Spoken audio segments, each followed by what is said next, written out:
Shalom, queridos, glória a Deus, graça e paz. Neste 58º dia de estudos da Palavra de Deus. Mais uma vez estamos juntos para prosseguir neste que é o projeto que vai te levar a estudar toda a Bíblia, toda a Palavra de Deus. Você que está chegando agora no canal, já são 57 vídeos. Cada dia você tem um vídeo com 3 leituras, até o final de todo o estudo da Palavra de Deus. E é com prazer que gravamos mais este vídeo para você, com novas leituras. Queremos te pedir que você possa divulgar este projeto para que outras pessoas também tenham a oportunidade de poder estudar a Bíblia com mais facilidade, com mais compreensão. Esse é o nosso objetivo. Amém, queridos? Que o Senhor Deus continue conosco neste dia e te abençoe de forma poderosa para a glória do nome de Jesus. Amém?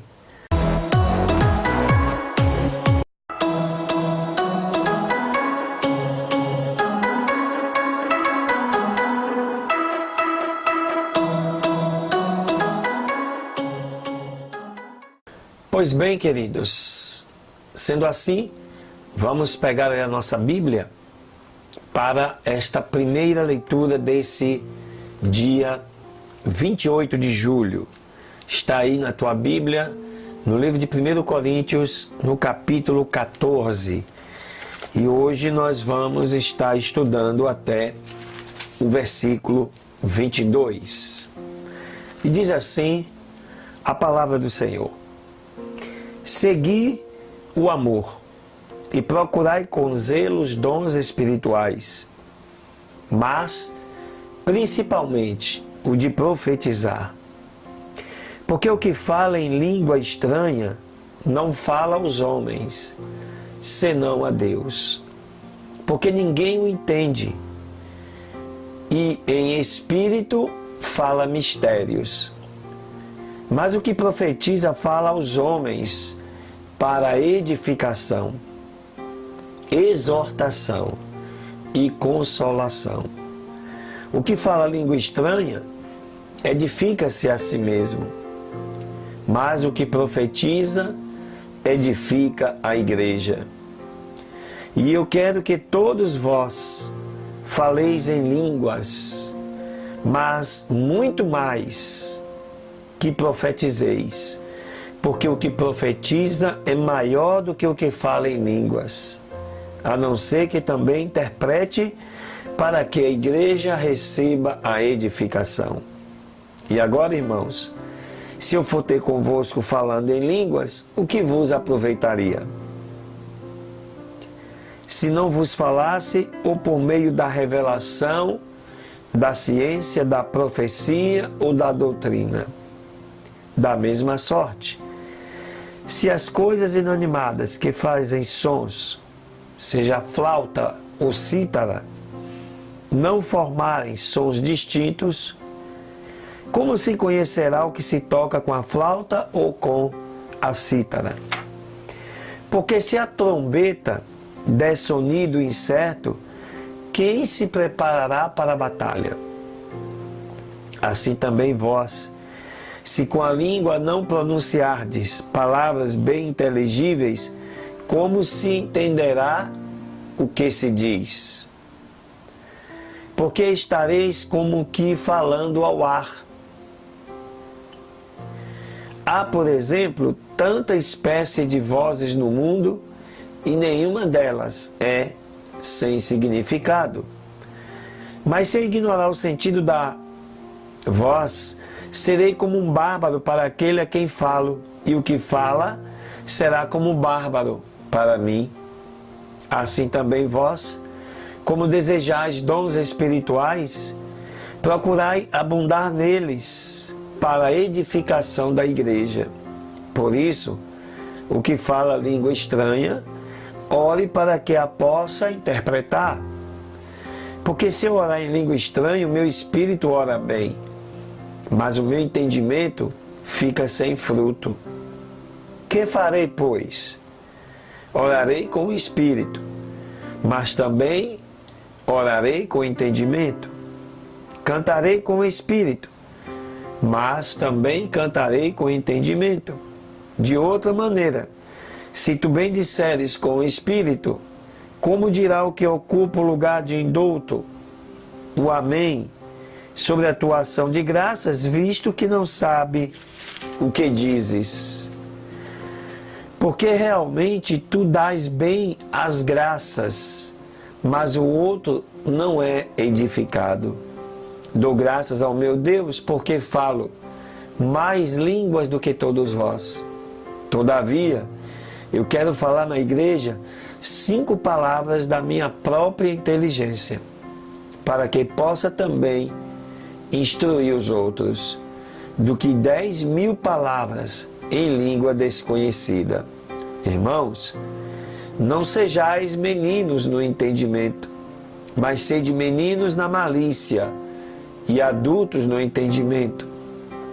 Está escrito na lei: por gente de outras línguas e por outros lábios falarei a este povo, e ainda assim me não ouvirão, diz o Senhor. De sorte que as línguas são um sinal não para os fiéis, mas para os infiéis. E a profecia não é sinal para os infiéis, mas sim para os fiéis. Paulo aqui destaca a importância do dom de falar em línguas, mas ainda mais importante é o dom de profecia, porque a profecia edifica a igreja, que é o propósito de Deus, que é a salvação da humanidade aqui na terra. É claro que falar em línguas edifica a si mesmo. Você se fortalece espiritualmente, você ganha intimidade com Deus, você fala a língua de Deus. Mas o nosso papel, tanto quanto falar em línguas, para a nossa edificação, visa a edificação da igreja. Então é importante que possamos buscar os melhores dons, tanto um quanto o outro. Vai depender muito do momento no qual você esteja buscando o Senhor nosso Deus. Amém, queridos? Deus te abençoe. Fica ligado, vem aí a segunda leitura. Pois bem, segunda leitura deste 58º dia de estudos está aí na tua Bíblia, no livro de 2 Reis, capítulo 8. Começa falando de uma fome de 7 anos. E diz assim a palavra do Senhor: E Eliseu falou àquela mulher, cujo filho ele tinha feito viver, dizendo: Levanta-te, e tu e toda a tua casa vai e peregrina por onde puderes, porque Deus chamou a fome, a qual virá também sobre a terra por 7 anos. Então, a mulher se levantou e fez como o homem de Deus lhe disse, e assim se foi, ela com a sua família, e viveu na terra dos filisteus 7 anos. E quando se passaram os 7 anos, a mulher voltou da terra dos filisteus, e depois saiu para clamar ao rei por sua casa e por suas terras. E havia o rei falado a Geazi, criado do homem de Deus, lhe dizendo: Me conta, peço-te todas as obras de maravilha que tem feito Eliseu. E contando ele ao rei, como tinha feito viver o morto, eis que a mulher cujo filho tinha feito viver, clamava ao rei por sua casa e por suas terras. Então disse Geazi: ó rei, meu senhor, esta é a mulher, e este é o seu filho, o qual Eliseu fez viver. E perguntando o rei à mulher, ela o contou. E o rei então lhe deu um oficial e lhe disse: seja feita a restituição de todas as coisas que eram delas, e tudo o que rendeu da terra desde o dia que deixou o país até agora. E Eliseu se foi a Damasco, e Ben-Hadad, rei da Síria, estava doente, ao qual deram aviso, dizendo: o homem de Deus chegou aqui. E o rei disse a Hazael: toma em tua mão um presente, e vá receber o homem de Deus, e consulta por ele ao Senhor, dizendo: serei eu curado desta enfermidade? E tomou, pois, Hazael em sua mão presente de todos os bens de Damasco, 40 camelos carregados, e saiu para o receber.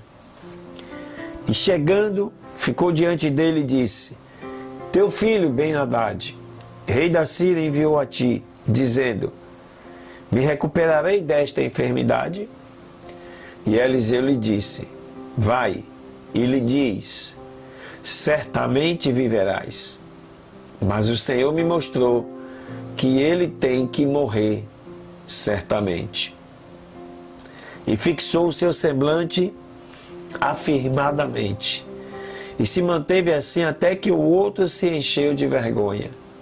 E chorou então o homem de Deus. Então lhe disse Hazael: por que choras, meu senhor? E ele respondeu: porque eu sei o mal que hás de fazer aos filhos de Israel. As suas fortalezas porás fogo, e os seus jovens a espada matarás, e despedaçarás os seus meninos, e abrirás o ventre das suas mulheres grávidas. E Hazael disse: por quê? É teu servo, porventura, algum cão que fará esta grande coisa?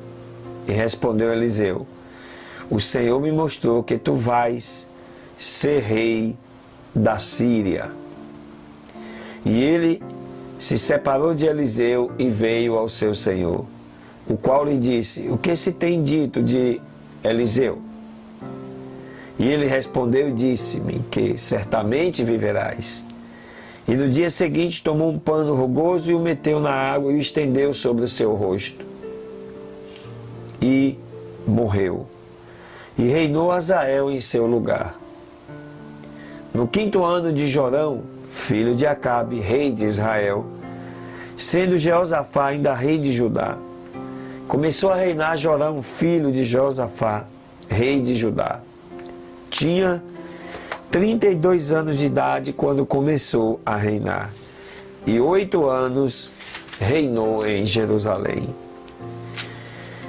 E andou no caminho dos reis de Israel, como fez a casa de Acabe, porque uma filha de Acabe foi sua mulher, e fez o que era mal aos olhos do Senhor.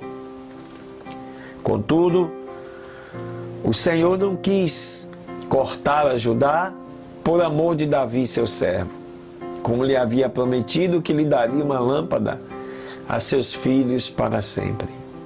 Durante os seus dias, se rebelou Edom de debaixo da mão de Judá e puseram o rei sobre si. Então, Jeorão passou a Zair e todos seus carros com ele, levantando-se de noite, feriu os edomitas, os quais lhes tinham cercado, e aos capitães dos carros, e o povo fugiu para suas tendas. Entretanto, Edom continuou rebeliado de sob a mão de Judá até hoje. Além disso, Líbina, no mesmo tempo, também rebelou-se. Outros feitos de Jeorão e todas as coisas que fez, não está escrito no livro das crônicas dos reis de Judá? E dormiu Jeorão com seus pais, e foi sepultado com seus pais na cidade de Davi, e reinou em seu lugar Acasias, seu filho. No 12º ano de Jorão, filho de Acabe, rei de Israel, começou a reinar Acasias, filho de Jeorão, rei de Judá. De 22 anos de idade era Acasias quando começou a reinar, e reinou 1 ano em Jerusalém. E o nome de sua mãe foi Atalia, filha de Onri, rei de Israel. E andou no caminho da casa de Acabe e fez o que era mal perante os olhos do Senhor, como a casa de Acabe, porque era genro da casa de Acabe. E foi à guerra com Jorão, filho de Acabe, a Ramote de Gileade, contra Azael, rei da Síria. E os sírios feriram a Jorão.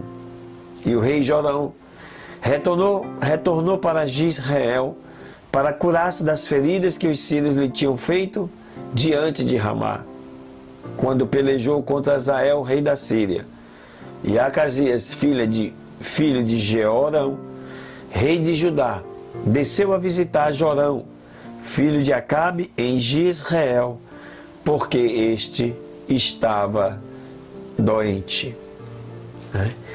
Mais um capítulo do livro de 2 Reis, falando das sucessões dos reinados de Judá, de Israel, de Samaria, das guerras contra os filisteus, contra os sírios, o valor que tinham os profetas ao prever aquilo que Deus assim ordenava que seja, pudesse ser dito para alertar o povo. Mas, ainda assim, muitas coisas aconteceram. Amém, queridos? Fica ligado aí. Vem mais uma leitura. O 3º capítulo do livro de Jonas. Glória a Deus. Maravilha! Livro de Jonas, capítulo 3. Diz assim a palavra do Senhor. E veio a palavra do Senhor pela 2ª vez a Jonas, dizendo: Te levanta e vai a Nínive, aquela grande cidade, e proclama contra ela a mensagem que eu te direi. E se levantou Jonas e foi a Nínive conforme a palavra do Senhor. E era Nínive, cidade grande e extremo, de 3 dias de caminho. 3 dias de caminho equivaleria a uma cidade com uma distância de cerca de 100 quilômetros, mais ou menos, o que equivaleria de circunferência, ou seja, 3 dias de caminhada humana normal. E começou Jonas a entrar pela cidade, caminho de 1 dia, e pregava dizendo: Daqui a 40 dias Nínive será destruída. E os homens de Nínive creram em Deus e proclamaram jejum e se vestiram de cilício, desde o maior até o menor deles. E chegou esta palavra até o rei de Nínive, e ele se levantou do seu trono, despojou-se das suas vestes e se cobriu de cilício e se assentou sobre a cinza.